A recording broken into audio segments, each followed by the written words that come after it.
وهداية للصوم. لا حول ولا قوة إلا بالله العلي العظيم. لا حول ولا قوة إلا بالله العلي العظيم.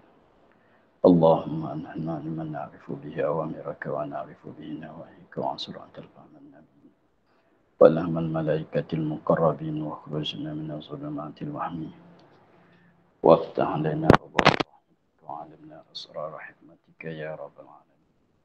رب اشرح لنا صدرنا ولساننا واحلل عقدة من لساننا. قال الشيخ المسلم تعالى نفعنا بعلومه في الدارين آمين.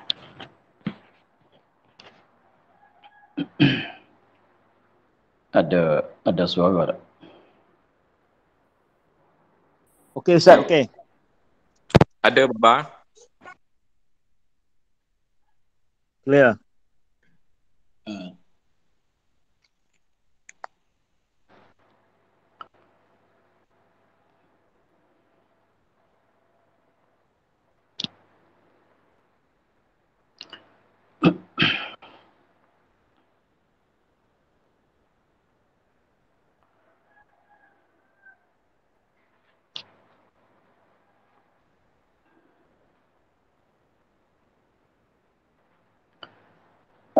Kita sambung pada kata maka keluar dengan kata air yang berlari.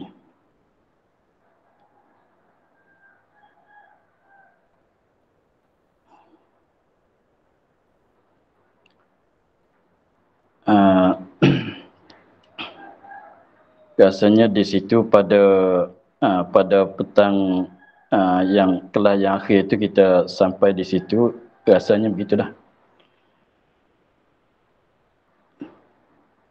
Betul Baba. Minta kalau itu minta tulis. Muka surat, muka surat.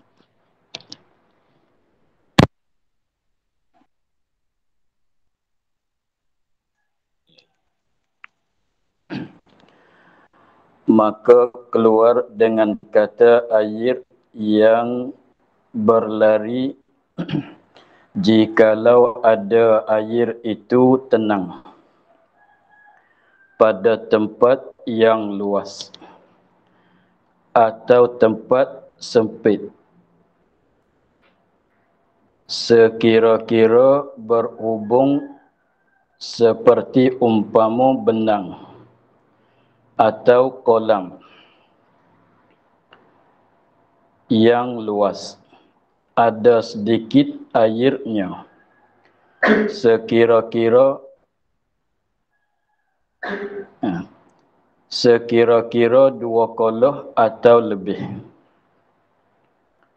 tetapi terjatuh najis di dalamnya, padahal tiada mengubahkan dia, maka dihukum suci jua, atau berubah pada pihak yang lainnya. Tetapi sekira-kira yang tiada berubah 2 kolah atau lebih, maka tiap-tiap satu diberikan hukumnya. Maka yang berubah itu najis dan yang tiada berubah itu suci. Suci ia. Maka keluar dengan kata air yang berlari pada masalah kita yang telah lepas, jikalau ada air itu tenang. Tenang tu maknanya tidak berlari. Air itu tenang, tidak berlari, tidak mengalir pada tempat yang luas. Pada tempat air yang luas. Atau sempit, lawan bagi luas. Tempat yang ada air itu luas ke atau sempit. Sekira-kira berhubung. Sekira-kira berhubung. Maknanya air yang ada di dalam suatu tempat yang luas, artinya tidak luas, tetapi sekiranya berhubung. Maknanya Bukanlah air itu duduk di dalam satu kelompoknya begitu, bukan. Bahkan kalau satu kolam tengok dia misalnya seperti umpama bendang tu sawah padi lah. Seperti umpama bendang sawah padi atau kolam air yang luas. Jadi air itu kita bayangkan sawah padi ataunya kolam. Lepas tu air itu penuh di dalam bendang itu dalam sawah padi. Penuh. Jadi maknanya hujung di sana sampai hujung di sini berhubung-hubung. Bukan katanya kalau begini hukum dia berlainan lah. Seolah katanya kalau misalnya katanya ini sebuah kolam. Empat persegi ini sebuah kolam. Maknanya air ada merata sampai ke sini. Mula di sini sampai ke sini. Mana itu mana bersambung-sambung. Berhubung-hubung. Tetapi kalau katanya kat sawah padi itu jadi berlubang-lubang. Di sini satu tempat air. Lepas tu di sini pula ada satu tempat air. Di sini ada satu tempat air. Di sini pula ada satu air, maka setiap daripada empat ni dia tak bersambung-sambungan. Itu hukum masing-masing. Adapun di sini dia katanya jikalau ada air itu tenang pada tempat yang luas. Tempat air itu luas atau sempit sama. Sekira-kira berhubung. Jadi mana air yang hujung di sana, hujung di sini bersambung-sambung. Seperti umpama bendang, seperti air yang ada dalam bendang dalam sawah padi. Atau kolam, seperti air yang ada dalam kolam yang luas. Ada sedikit airnya. Air itu tak banyak sangat.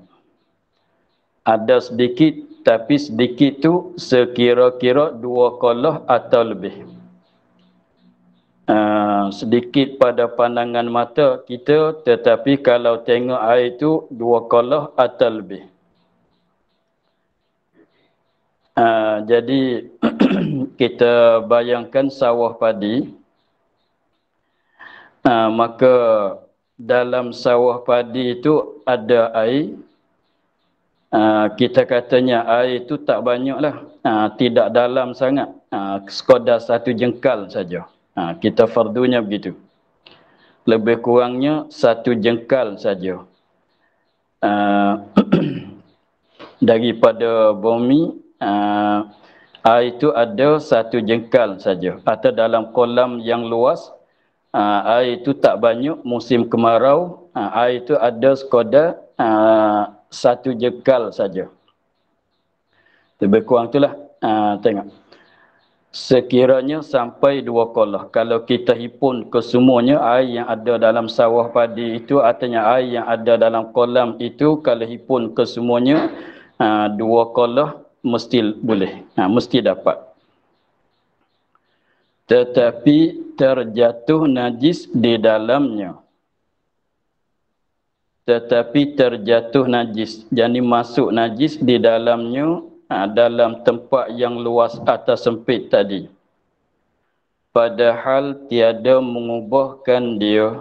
Masuk najis, tetapi najis tidak mengubahkan dia kan air itu. Maka dihukumkan suci jua. Kalau masuk najis, maka dihukumkan suci jua. Sebab masuk najis, najis tidak mengubah.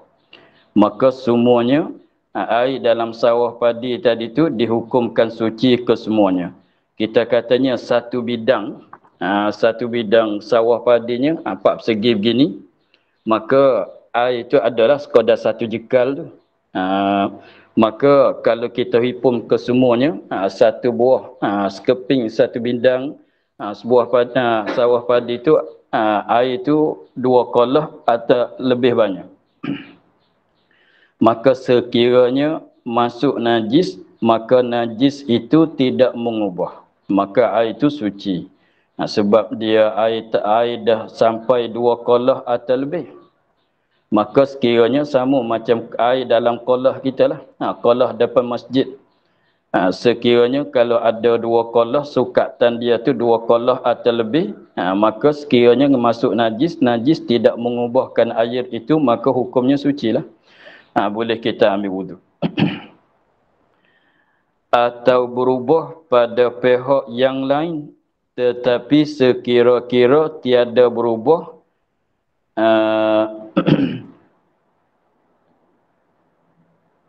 atau berubah pada pihak yang lainnya, tetapi sekira-kira yang tiada berubah 2 kolah atau lebih, maka tiap-tiap satu diberikan hukumnya.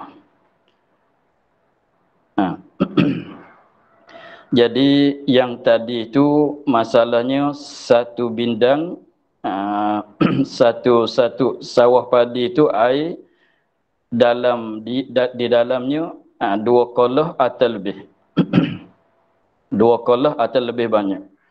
Maka sekiranya kalau masuk najis, najis itu tidak mengubah. Maka hukumnya suci, dia katanya. Atau berubah pada pihak yang lain, tetapi sekiranya yang tiada berubah 2 kolah atau lebih. Tempat yang tak berubah tu masih ada sukatan dia tu 2 kolah atau lebih, maka tiap-tiap satu diberikan hukumnya. Misalnya kita katanya sawah padi itu luas dianya 50 meter, 4 persegi masalah. Satu sawah padi itu atas satu kolam tu luas dianya 50 meter, 4 persegi. Kemudian di satu tempat tu masuk najis.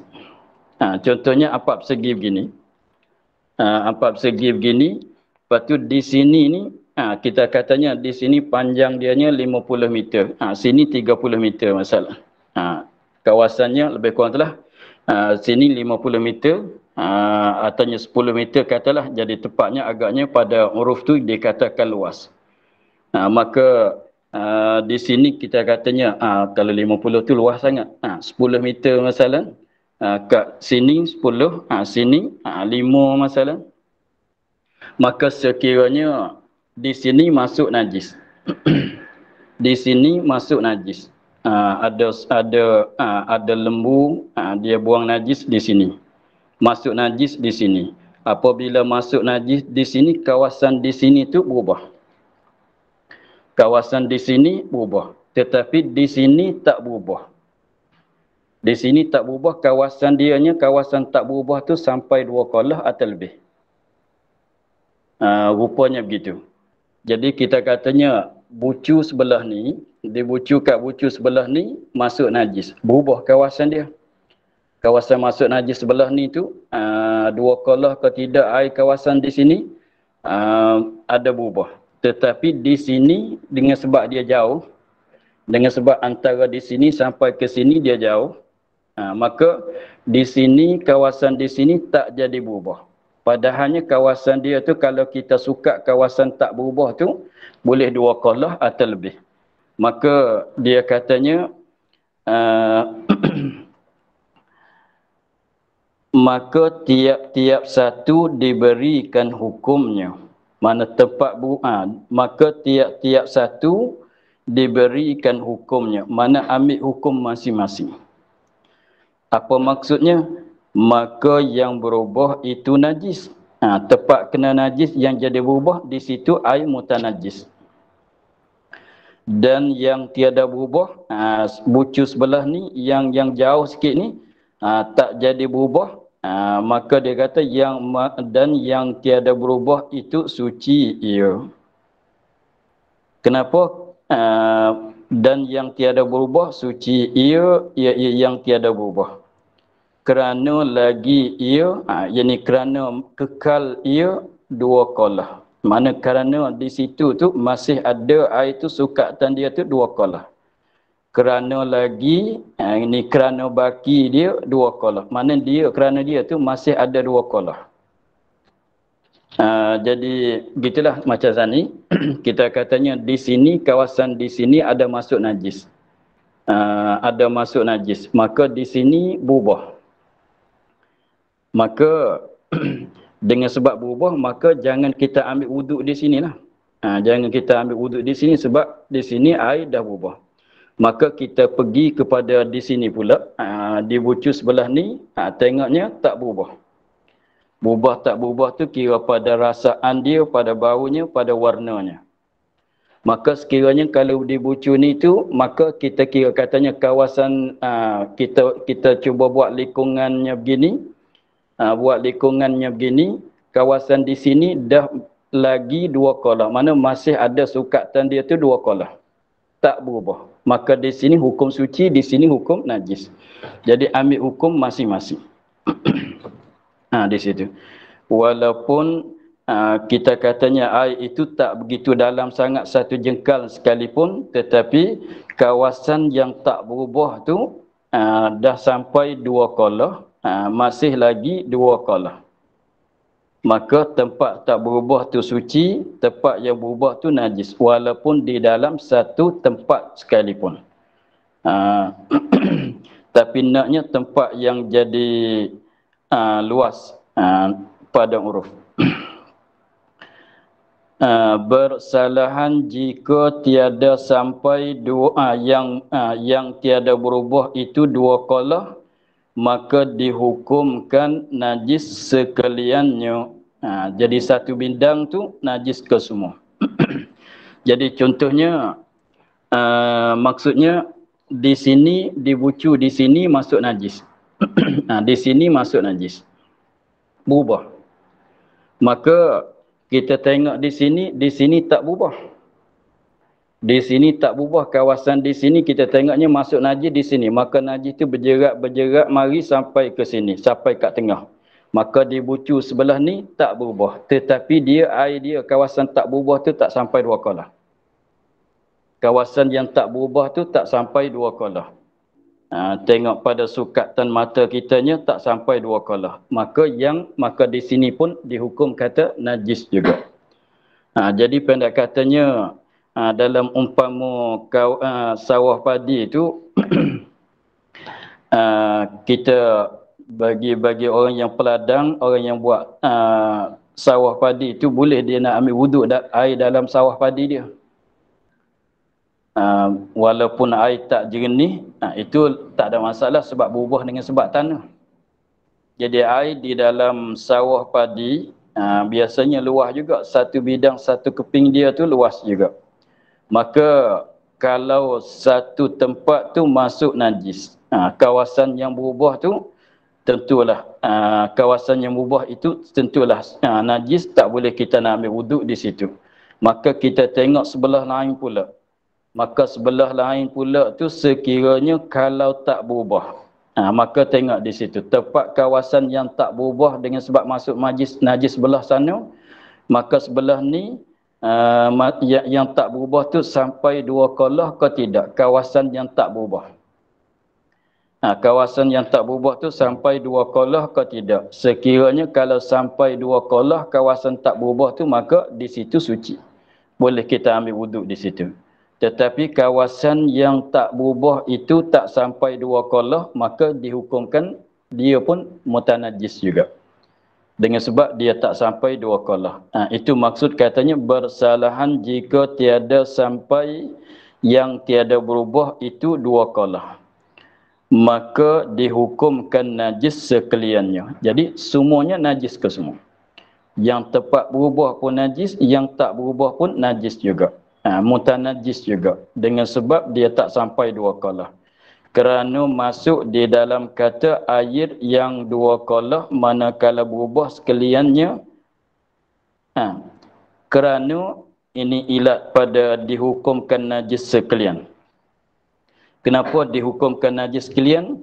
Kerana masuk di dalam kata, masuk dalam makna kata air yang 2 qalah manakala berubah sekalian.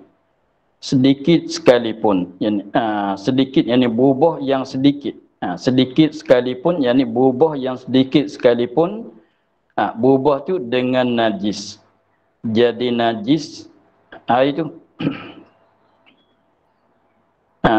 jadi najis yang tiada berubah kerana berhubung air mutanajis yang berubah padahal ia kurang daripada 2 kolah, jadi najis pula. Sebab apa dihukumkan semua tu najis ke semua? Kerana masuk di dalam kata, ini masuk dalam makna kata air yang 2 kolah. Air yang sampai 2 kolah. Air dalam satu bekas, satu tempat tu sampai 2 kolah. Manakala berubah sekalian. Semua air yang ada dalam satu tempat tu, walaupun sampai 2 kolah, tetapi jadi berubah ke semua. Sedikit sekalipun. Ini berubah tu, berubah yang sedikit sekalipun. Maknanya begitu. Sedikit sekalipun, ini berubah tu berubah yang sedikit sekalipun. Berubah dengan sebab apa? Dengan najis.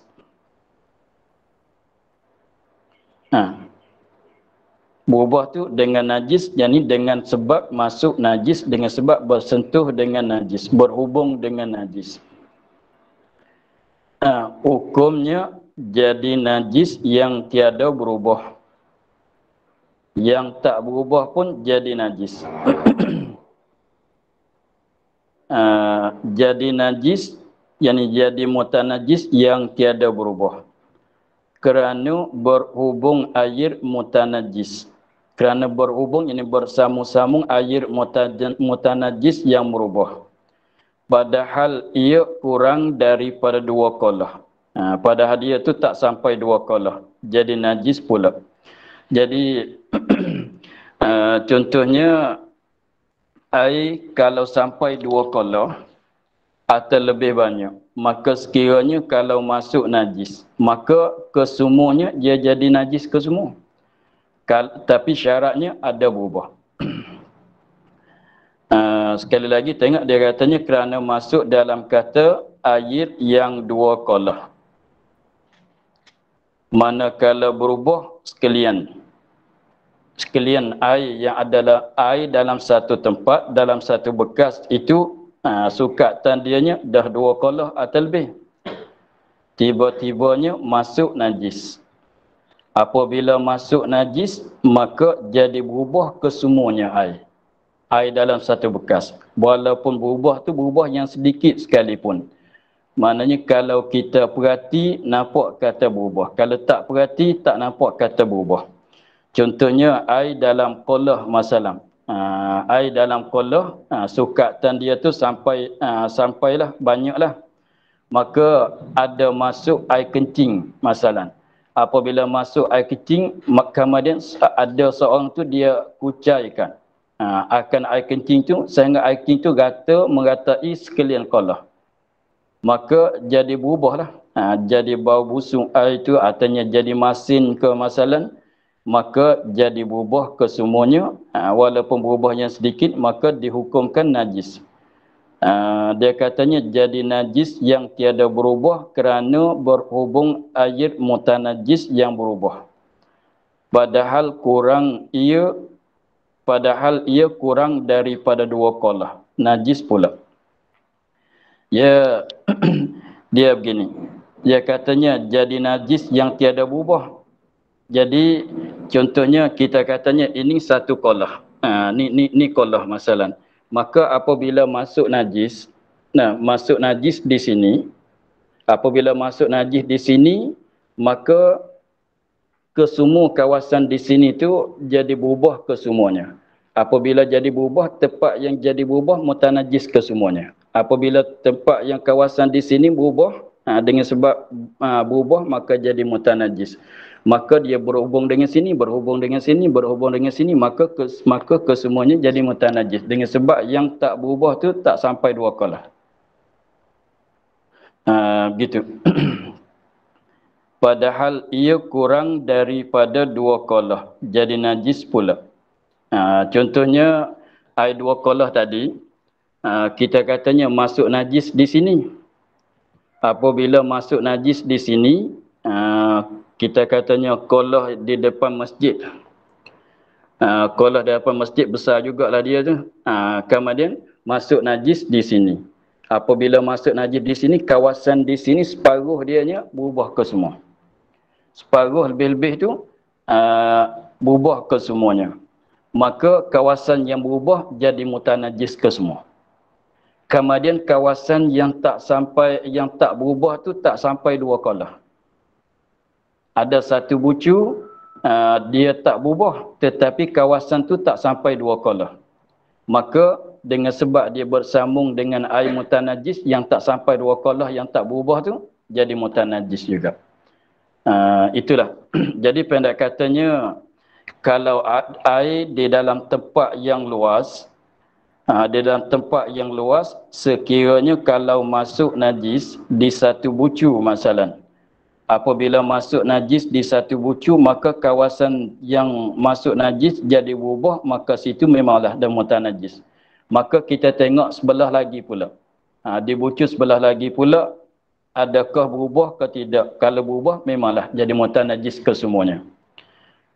Tetapi kalau ada di satu bucu, kita hidu tak dapat bau, kita rasa tak dapat rasaan, kita tengok tak nampak warna berubah, tetapi kawasan yang tak berubah itu tak sampai 2 kolah.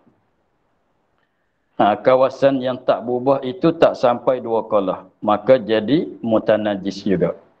Dia nak begitulah, maka sekiranya kawasan yang tak berubah sampai 2 kolah, maka kawasan tu tak jadi mutanajis. Itulah maksud dianya.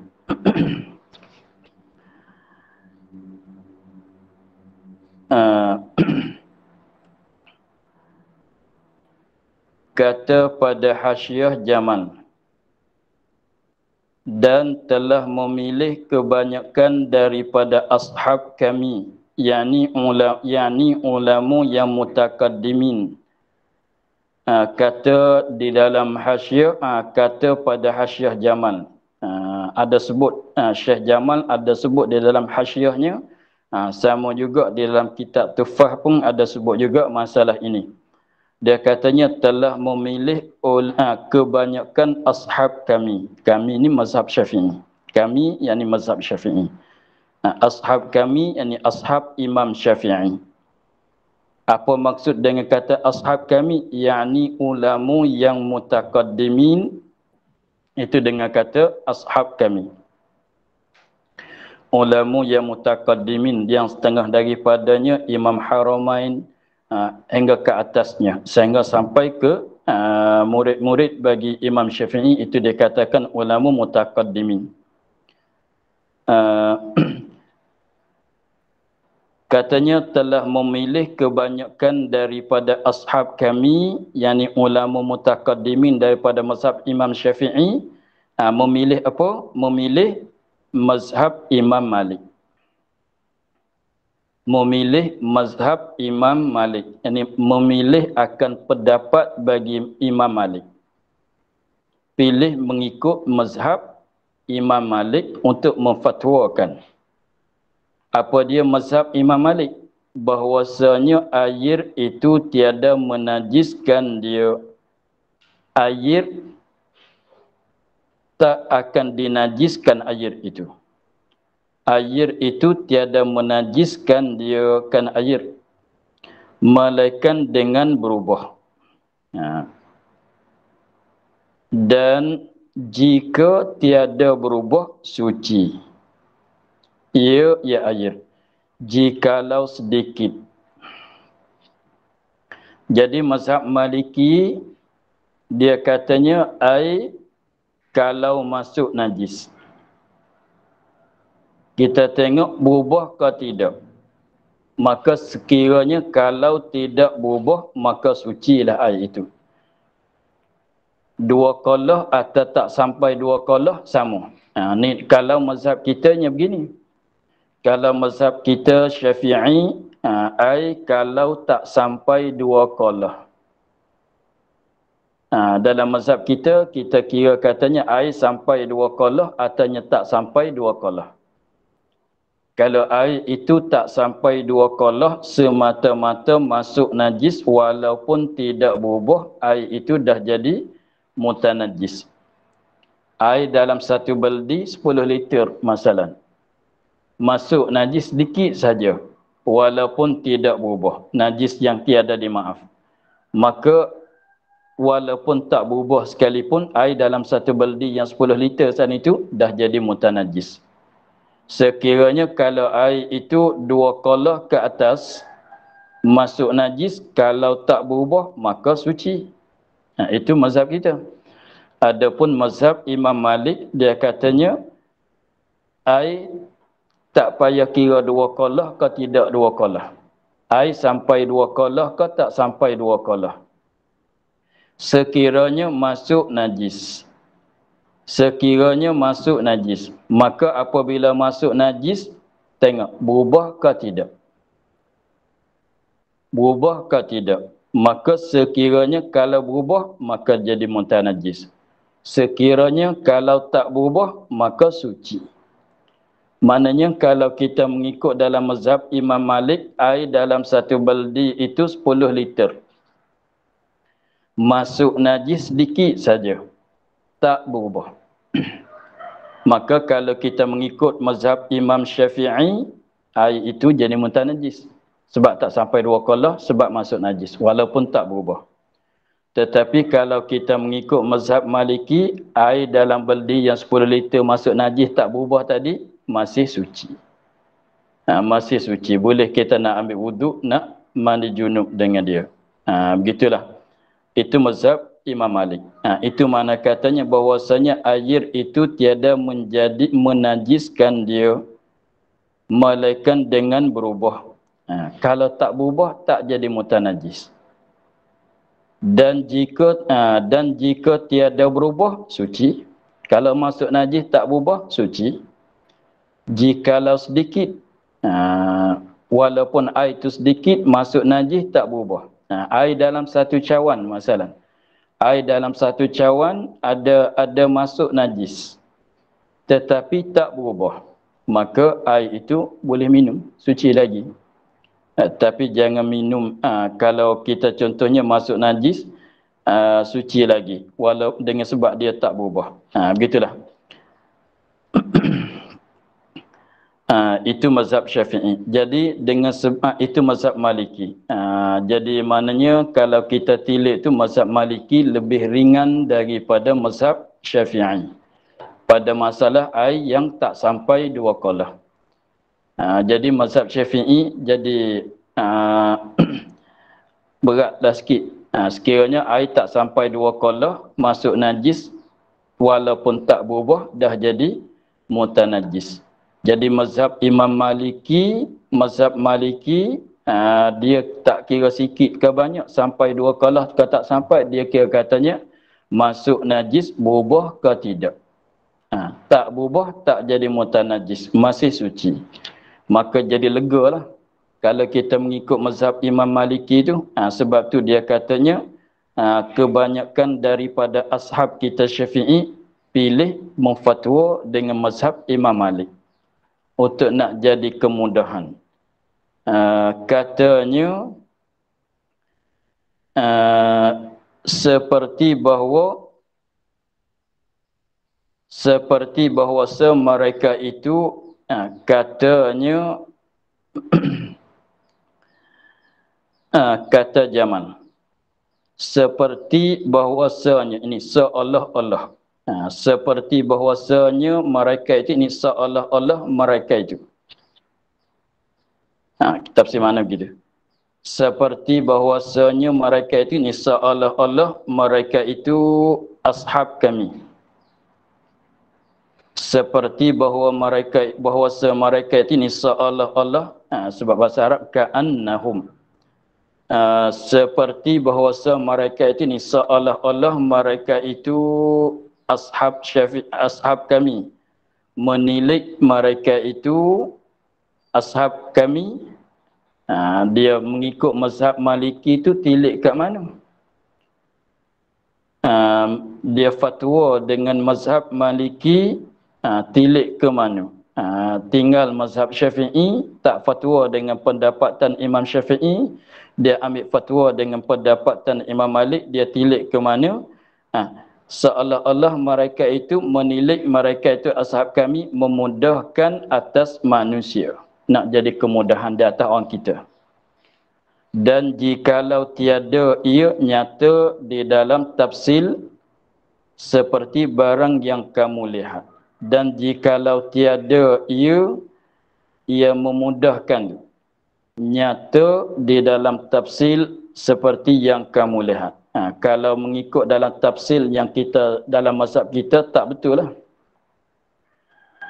Dan jikalau tiada ia memudahkan macam itu, nyata, yang ini tidak nyata dalam tafsil, tafsil yang seperti kamu lihat, tafsil di antara ai sampai 2 qalah ke tidak sampai 2 qalah. Dia jadi maknanya apabila mereka itu mengikut fatwa dengan mazhab Maliki, jadi tak payah dek tafsir lah. Tak payah kena ada tafsir di antara air sampai 2 qalah ke tak sampai 2 qalah. Sebab dia kira katanya air kalau masuk najis tak berubah maka suci. Sikit ke banyak tak kira. Sampai 2 qalah ke tidak, suci ke semuanya. Itu mazhab Maliki. Jadi maknanya mazhab Maliki tidak ada tafsir. Kira kata berubah ke tidak, begitu ya. Tetapi dalam mazhab Syafi'i ada tafsir. Tafsir di mana? Sampai 2 qalah ke tidak. Dalam gitu. Jadi maknanya mereka tilik untuk nak memberi kemudahan di atas manusia, nak memudahkan kepada orang awam, mereka memfatwa dengan mazhab Maliki. Kalau tidaknya memanglah orang Arab tu kawasan mereka susah dengan air. Jadi sekiranya kalau nak sampai 2 qalah, banyak juga air nak sampai 2 qalah. Pada kawasan yang jauh daripada sungai, yang jauh daripada qalah, yang jauh daripada telaga perigi, maka agaknya kalau mengikut mazhab Syafi'i itu jadi kesusahan. Lebih laginya zaman dulu tu tempat cadangan ladungan air pun susah nak dapat. Sekiranya kalau nak jadi kemudahan di atas orang kitanya, maka mengikutlah mazhab Maliki. Begitulah. Itu maksud katanya memilih oleh kebanyakan ashab kami Syafi'i memfatwakan dengan mazhab Imam Maliki untuk nak jadi kemudahan di atas manusia. Walaupun pilih memudahkan tadi itu tak betul dengan tafsir di dalam mazhab Syafi'i sekalipun. Itulah yang dicerita oleh Syekh Jamal di dalam hasyiahnya. Begitu juga ada sebut di dalam kitab Tufah bagi Ibn Hajar pun ada sebut juga masalah ini. Katanya kebanyakan daripada ashab kami Syafi'i memfatwa masalah berubah air jadi najis ke tidak ni memfatwa dengan mazhab Imam Maliki. Begitulah. Sekiranya kalau jadi masalah ada khilaf di sini, sekiranya kalau dalam kesusahan boleh kita mengikut mazhab lain. Sekiranya kalau dalam keadaan biasa kita jangan ubahlah. Kita mengikutlah mazhab yang kita selalu mengikutnya. Kalau selalu kita mengikut Imam Syafi'i, maka teruslah mengikut Imam Syafi'i dalam keadaan biasa. Malahkan dalam keadaan kecemasan, tu boleh kita nak mengikut mazhab lain daripada Imam Syafi'i itu boleh. Supaya tak jadi bercampur beberapa mazhab di atas kita. Jadi maknanya faedah daripada kita tahu khilaf tu untuk nak guna pada masa kecemasan. Dalam keadaan biasanya air banyak, suasana kita sekarang air kemudahan di atas kita, maka kita mengikut mazhab asal pada kita ialah mazhab Syafi'i. Sekiranya kalau kecemasan, contohnya kita duduk kat padang pasir, masalah air tak banyak, tiba-tiba air tak sampai 2 qalah masuk najis pula. Kalau tak boleh ambil wuduk di situ, di mana pula air kita nak dapat? Maka mengikutlah mazhab Maliki pada ketika ada kecemasan. Itulah faedah daripada kita tahu khilafnya. Maka untuk pagi ini kita akhir di situ, dan demikian lagi kita akhir pada katanya, dan demikian lagi katanya pada kaul qadim, air yang berlari itu seperti air tenang sedikitnya atau banyaknya. Wallahu a'lam. Alhamdulillahi rabbil alamin. A'udzu billahi minasyaitonir rajim. Bismillahirrahmanirrahim. Alhamdulillahi rabbil alamin wassalatu wassalamu ala asyrafil anbiya'i wal mursalin wa ala alihi wa sahbihi ajma'in. اللهم افتح علينا فتوح العارفين ونور قلوبنا من نورك الكريم واجعل عملنا خالصة لوجهك الكريم. اللهم إنا نستودعك ما قرأناه وما فصلناه وما سمعناه فردد علينا وافتح يدي سبحان ربك رب العزة عما يصفون وسلام على المرسلين والحمد لله رب العالمين.